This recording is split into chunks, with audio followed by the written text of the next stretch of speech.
How do you grow a YouTube channel? There are probably as many answers to that question as there are people with that silver play button, which is why today I want to give you my answer and give you a little bit of my story of running Home Studio Corner for the last 15 years.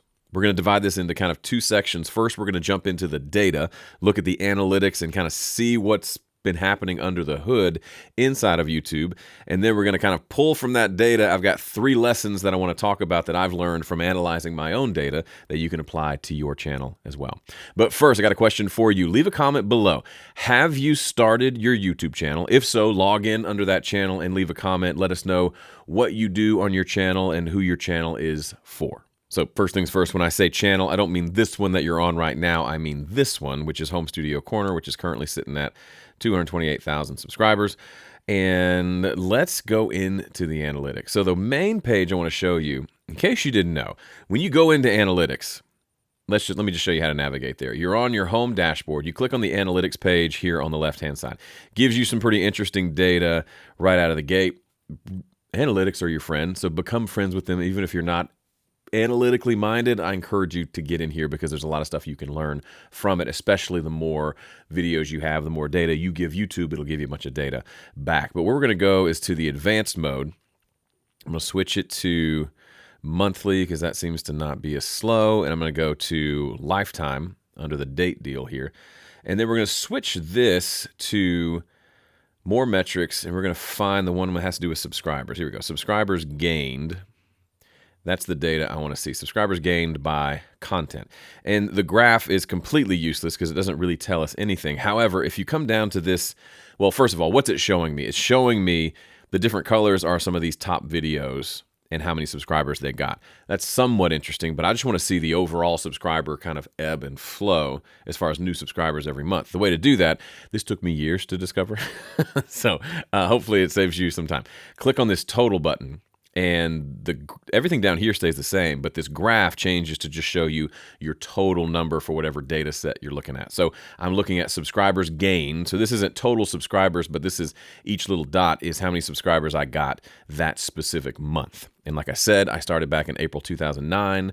There's no data until October 2009, but as you can see, it was a slow burn for a few years until things started to pick up. So we're going to dive into that data today. First of all, you can see there's a couple of spikes, and I basically went through, looked at each of these spike sections, especially this big one here where there's kind of like a 1, 2, 3, 4 month spike of sorts.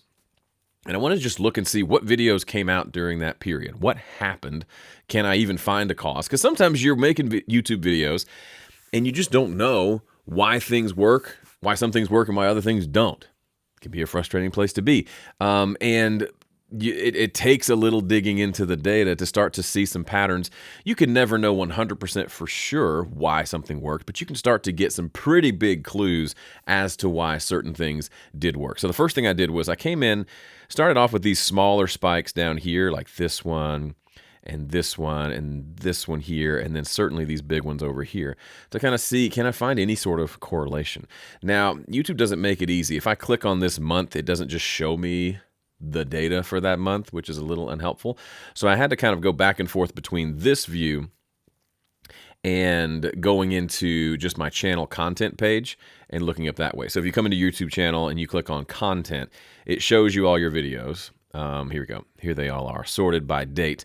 And so I just set it to show them to me in 50 videos at a time, and I just literally just clicked through until I got to the year that I wanted. So it's a little bit of manual labor here to see what you want to see. But like, for example, let me show you this spreadsheet here. So here's some data I collected. And if you're curious, this is Emacs. It's a text editor. It's super old. It's a complete waste of time, but I enjoy it. It's a little hobby of mine. Anyway, so I went through and made this table to kind of go through any place where you see the number here under this subs column. That's one of those spikes. So I brought the spikes in first. Then I went in and basically navigated on this window to that particular season to see what were the big video, what happened during that season. Was it a season where I did a bunch of daily videos? Because I've done that occasionally. Was it a season where there was a big video? What was happening there? And you can start to see, I've kind of grouped it in the different sections by kind of that little period of time. So for example, one of the earlier spikes was March 2018. Nothing really happened in March 2018, but I had a whole bunch of quote unquote hits in February. And by hits, I mean videos that did over 100,000 views. And there were actually 5 of them in February. That was a big month for me. Another key ingredient there was we had come off of a season of not just a season of videos that were all like 4,000 or 5,000 views. Nothing was getting much traction. Starting to feel discouraged, feeling a little bored. I wasn't really inspired in the work. And so my wife and I kind of had this moment where we said, what if we just go back to we were making weekly videos at the time. What if we go back and make like 3 to 5 videos per week and make each one incredible? I remember my wife came down the stairs and says, what if we just make incredible videos every day, 5 days a week, and just see what happens? Turns out that particular season, this happened. I made more videos than the 5 listed here, but these videos each contributed to, I don't know what the total is there, but 1 million views just from these couple of videos. And that in turn contributed to a little spike in about 5,000 subscribers. What's interesting to note is my biggest video on my channel, I believe, is this one, 4 Reasons to Have a Mixer in Your Studio. And it's got just under 700,000 views. When that video came out, it accounted for only about 1,900 views. That was a little spike. These 2 videos alone, both about using a mixer in the studio, accounted for, the math is hard, just around 1 million views, but only about 1,900 subscribers. It was still a spike for me at the time. That was March. That was this one right here, right? No, that was October 2017. That was this little spike down here, little spikelet. My biggest video, but a little spikelet. That's interesting. We'll talk more about that a little bit later. Let's kind of go down to this next group. January 2019 was a bit of a spike over here. March 2018, we already talked about. This was that first spike here, right there, where I said it was 4,700, but it was more like 4,900. Boom, making numbers better. But the big one, obviously the one I kind of went to first, is this spike here. Not just this one, but these kind of 4 months where things were just pumping. And I'm thinking, I don't remember, I remember this season there seemed to be like some momentum going, but I don't remember it being that kind of specific 4 chunks from May to August. I thought it was more like earlier that year, just from kind of memory. But as we look at the data, we can see it actually goes back into April. So May through August, we have this many new subscribers. So let's round these up to 10K. Those are about 15 together. So what is that?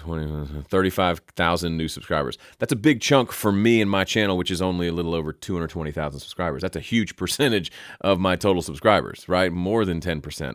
15%? Math is hard on the fly. But what was interesting, when I looked at it, there wasn't a huge number of big hit videos, but there was a couple. These are kind of some of my favorite videos that I've made, and they've ended up being some favorites on the channel. 3 Rules of EQ, which has about 500,000 subscribers or 500,000 views, which is actually the video that I put here on my channel. When you go here, this video starts playing, and it's kind of a cool top-down video where I use a pencil to draw out this concept and explain it visually, which people seem to connect with a lot. And then because that one performed well, couple months later, I made the 6 Rules of Compression, which is kind of the pairing to EQ if you're not familiar with audio. Similar style. I think I did this one with like an iPad. This one. So I used an iPad. Similar idea. I drew the concepts out on a app called GoodNotes. Same idea, drawing it out, visual representation of a concept that's kind of hard to understand. But other than that, there was no big, huge other big hits during this season. But I feel like those 2 carried it a lot. Another couple, 2 things real quickly to also explain this big spike. First is COVID, right? The lockdown, people were at home. YouTube kind of blew up. A lot of, I know a lot of retailers, their 2020 was amazing because people were at home and buying stuff. And so a lot of that is people were just home and watching YouTube. So some of that comes from that. But then also, that was the same year I started making videos for another channel that had around the same number of subscribers as me at the time, which is about 100,000. And it's a manufacturer whose software that I use called Personas. So I started making regular weekly videos over there, and I think that contributed to a lot of people coming back to my channel and discovering me that way. So I was in 2 channels versus just one, and got a lot of exposure that way. So I think those two things kind of added up. And I want to look at some data on this video specifically here in just a second. Actually, let's look at it right now before I forget. So if we look back at the analytics, here are the videos that we're showing here. And this normally shows you videos ranked by the number of views, right? So the most viewed video is at the top. I like to come in here and change this. I like to rank it by the subscribers gained. That means someone, while watching this video, clicked the subscribe button. Pretty good indicator that that video was good. Views is a good indicator that the video is good, but subscribers is like an extra level of good. It was so good they decided to subscribe. It's super interesting. So if we sort by subscribers, you'll see it's a lot of the same videos, right? Because a video with 500,000 subscribers or 500,000 views will probably have a nice chunk of new subscribers. But what's interesting is take a look at the videos that have accounted for the most new subscribers for me. The top one is this 3 Rules of EQ video, partially because it's on the homepage of my channel. But look at like my top video, my most viewed video down here only accounted for about 6,000. It's got almost 680,000 views, but only about 6,000 subscribers. Whereas this one has 524,000 views and has accounted for 16,000 new subscribers. That is 6% of all the new subscribers I've gained. Now, by the way, this number here is people who have subscribed.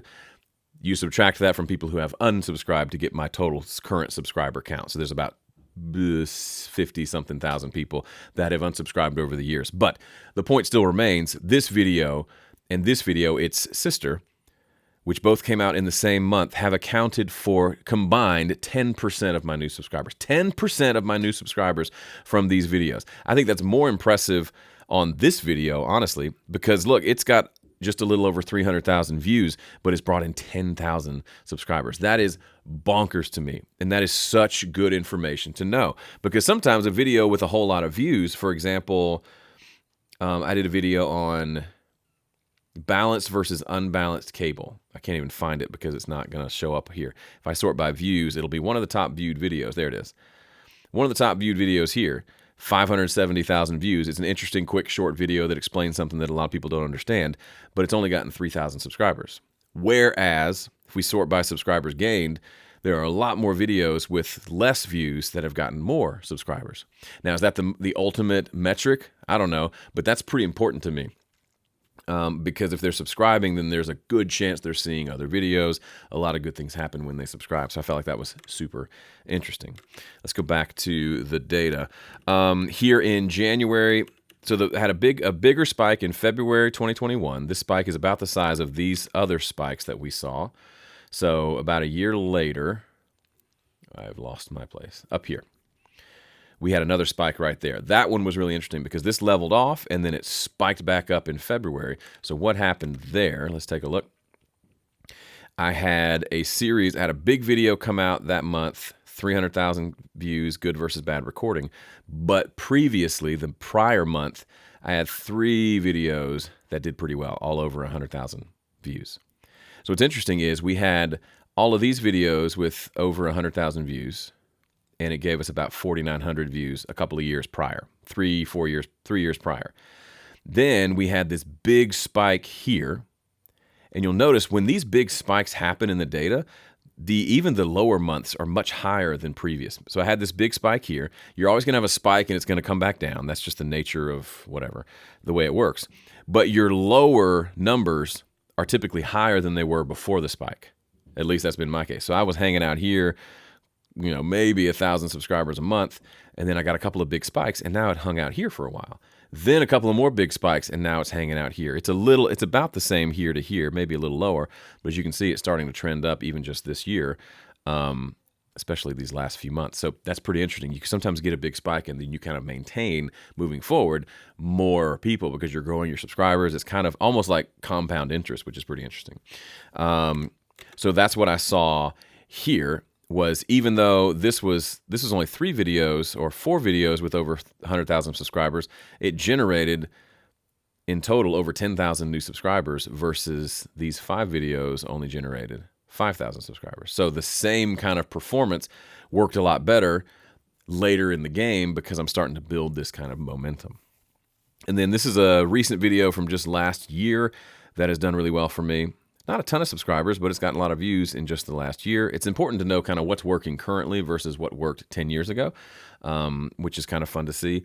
And then even the latest little spike as of a couple months ago, not even stuff over 100,000 views, but just stuff that's really connecting and getting subscribers. So that's the data. Now, reading data, I'm not a data analyst. I'm not a data scientist. I don't claim to be. So I feel like there's an art to even reading what does the data mean and what can we take away from it. But I find if you dig into it and you look, you'll start to recognize patterns. You may not know the why and the where all the time, but if you're not looking at the data or you're just looking big picture at how many subscribers you have, there's so much that you might be missing about what actually is working on your channel and what's not. By the way, if you like this content and you feel like you're connecting with me, oh, it's so sweet. I've got a gift I'd love to give to you. I've created a masterclass video along with a single page PDF drawing of a business model that I use to run my business. It's called the Game Plan, and GAME stands for Give, Ask, Measure, Edit. We'll talk about that measuring and editing a little bit later. But I have a free masterclass plus the download that you can have. Just go to joegilder.biz/game to check that out. All right, I've got 3 lessons that I learned just today from the data that we looked at. I actually came up here to shoot this video, had a pretty good idea what I wanted to talk about, started diving into some numbers to give you some examples, and I got completely lost. It was like 90 minutes later, I was just like neck deep in this data, realizing, man, this is so interesting. Get lost in the data. It's a good thing. But I pulled out kind of three takeaways just from looking at this data that I also can confirm from kind of my own anecdotal experience, lessons we can learn from this information. So the first thing is momentum is a thing. So if we go back and look at some of this data, occasionally there were months that had little spikes where there was just a one video that brought in some subscribers. But typically the more common trend was 2 or more videos that kind of compounded on one another. So for example, these 5 videos led to a spike. These 2 videos completely built off one another. I would not have had the idea for this video had I not done this one and it performed so well. These videos kind of all played into each other. Several of these videos happened in the same week. That was a great week for my YouTube channel. So the idea here is you can kind of cause this momentum to happen by staying consistent with what you're doing, and by paying attention to what's happening and what works. So if you're just making videos at random and then you don't really pay attention to what works, you kind of look at it and say, oh, that's interesting, now I want to make this video, you might be missing opportunities to capitalize on something that your audience is telling you by what they're watching. So pay attention to that and try to tie what you're doing next into something you've already done. I'm not saying just to rehash the previous video, but how can you take that concept? What was it about that concept that connected with the audience and do a different take on that somehow? And see what you can get out of that. Sometimes it will blow up, sometimes it won't work at all, but it's a smart way to spend your time, because that video about the rules of EQ, I thought, this is fun. And if I had just left it at that, that would have been the end of it. But then I was able to kind of double down by doing a similar video that I knew people would connect with based on their response to the first, and that has served me really well. The second big lesson, quality is better than quantity. So I'm a big fan of quantity. If left on my own, I would just make a video every week forever and not even focus on whether it's good or not. I would just focus on the fact that, hot dog, I made another video this week. And while consistency is good, you've got to be consistent. You've got to make stuff. You can't just make one video a year and expect to work out that muscle enough to be really good at it. However, the quantity is only a piece of it. Sometimes quantity, making a lot of something, can lead to quality, but if you only focus on the quantity and don't give quality the attention that it needs, you'll end up just making a bunch of kind of mediocre stuff. So one big thing is, and I was just thinking about this today, I was talking with one of my coaching clients, we have this tendency to, you kind of have 2 choices. Something in front of you is painful. You can either do it now and experience that pain, or you can put it off and it'll hurt worse later. So the grown-up thing to do is to do it now. So for me, I went through a season of a couple years where I would just make whatever video came to mind and give no thought to really even planning the video. I would just fire up the camera and go. And those videos weren't very good. There were seasons where I was just getting a couple of thousand views, nothing really hitting, nothing really connecting, because I was being lazy about the way I was making that content. I wasn't focused on quality. I was just kind of a drone, a lemming focused on just quantity and doing it over and over again. You got to have both pieces of the pie. I need quantity and I need quality. When I have seasons where I'm focused on what's the best video I can make right now, and I really pour myself into it, it doesn't always work. It's not guaranteed to work every time, but I tend to get much better results during that season than during seasons where I'm just kind of phoning it in. The third takeaway from this data is to repeat the same topics. This is huge, especially for people who are starting out. They think, I've already talked about that topic on that video I made 6 months ago. There's no reason to talk about it again. That is 100% the wrong way to think about this. Let me show you. Remember that video I told you that was my top video for getting new subscribers? This one right here. It's called The 3 Rules of EQ. 500,000 views, 6% of my total subscribers. Pretty impressive. Well, let's go look on my channel and let's just search for videos with the word EQ in the title. And let's sort by views first. Look at all these videos. That is only 50 out of the 64 videos that I've done on EQ. And even to date, here are the latest videos and their corresponding views. That one did okay. Some of them not great. That one did pretty great. So, and then here's the one we were talking about, right? The 3 rules of EQ. Sometimes, and what's more interesting to me is all the videos that I did before that video, before it hit. So look at all these videos that I did. How to EQ muddy guitars, 57,000. How to EQ bass, 200,000. How to mix acoustic guitar, EQ. I already talked about that. I talked about it again. And it connected with a different group of people. But a lot of times it didn't connect with much at all. It took me that many times over that many years of talking about essentially the same topic to hone in on a way of teaching it that really connected with people and paid off huge dividends. I would venture to say that you have more than one song in your music library, that you listen to more than one artist, that you've read more than one book on a specific topic. In the same way, I'm going to teach how to use EQ today differently than I did yesterday or 10 years ago. So while we're not talking about being repetitive and redundant and just like falling asleep and just making the same video over and over, that doesn't mean that we can't talk about the same core concepts. There's only so many core concepts to whatever it is that you talk about and teach. So the creativity comes in when you're finding new ways to talk about something you've talked about before. You are probably improving in the way that you use these things. So it makes sense that your teaching would also improve and evolve over time. If you've talked about a topic and people have loved it and connected with it, great. Find a way to talk about it again so more people will connect with it. That is probably the biggest tip that I can give you. If you can internalize that, you're going places. All right, here's a quick bonus tip. Whatever you're doing, make a bunch of videos and then measure what's happening. Talked about this already. My game plan: give, ask, measure, edit. The last two aren't as fun because you have to look at numbers and data and look where things are working well and look where things aren't working well, and it can hurt your feelings. But it's super important to take a look at your data of what you're doing, see what's working and what's not. That's the only way you're going to be able to improve versus just shooting from the hip every single time you sit down to make a video. If you haven't checked out that game plan yet, go to joegilder.biz/game to check that out for free. All right, the video has come to an end. Thanks so much for sticking around with me. If you want to watch more about content, specifically lazy content and how that can plague a lot of creators, check out this video. Thanks for watching. See ya. How do you grow a YouTube stupid chair?